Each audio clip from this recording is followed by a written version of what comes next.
Hey YouTubers, I wanted to take some time to show you all the high points of using a combination square. This is a model made by Swanson. It's a 12-inch model. They're very useful for a lot of layout tasks.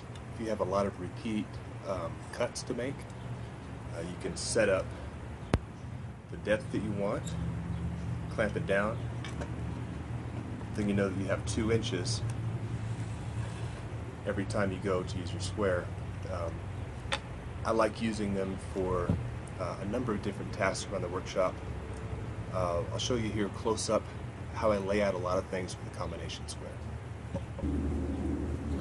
So the combination square is an immensely useful tool. The coolest thing about this, with this knurled brass knob, you can adjust and then tighten it to hold your measurement. So if I want to know, let's see,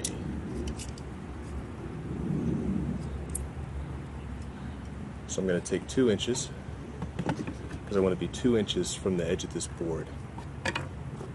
So and I can scribe a parallel line to the surface, which is a huge help for a lot of different projects. If I know I want to be 4 inches off this surface, and you watch the bubble on this level,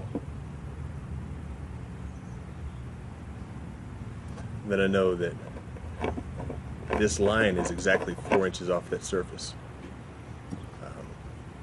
If you want a very accurate 45, hold the 45 side on. There you go.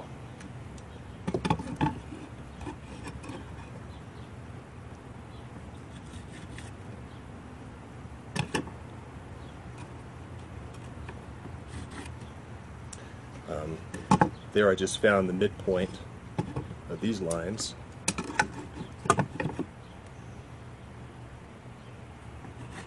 At a 45.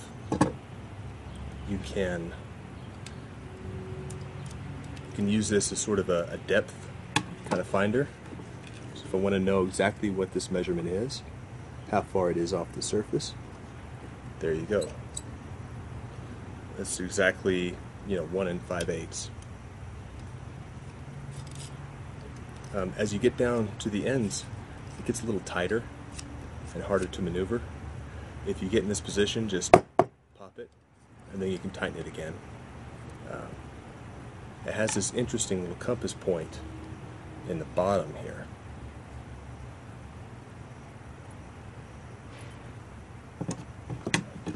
So let's say you're right here. Set your compass point in, and now you can bevel precisely off of that line using your bevel gauge here. So that'll hold you on that point. So it's very useful to have. If somebody gets too close to you or steals one of your tools too, you can just poke it with it, just sort of poke like that. I think that's also what it's for.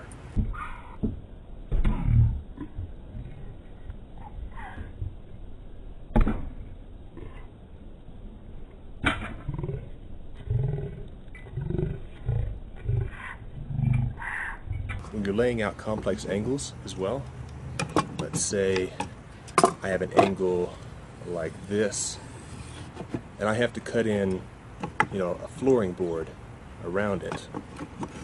So I'm going to make a grid, just the width of this ruler here.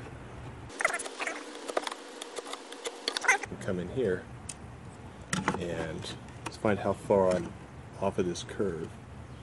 So here, I have a measurement here. You come down here, take your next measurement, and then take that flooring board and transfer these marks and transfer this grid, and you're going to have a perfect jigsaw cut line where you can come in here and make this fit.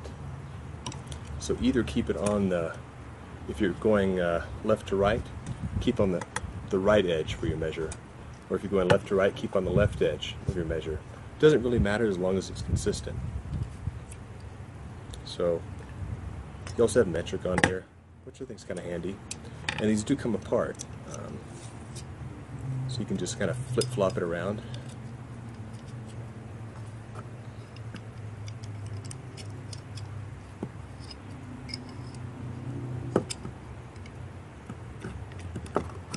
Yeah, there we go. So now I'm laid out for metric. Pretty simple. But yeah, it's a great tool. I highly recommend getting one and learning how to use it. If you have any tips or questions about using this device, please leave me a message in the comments, or and don't forget to click subscribe.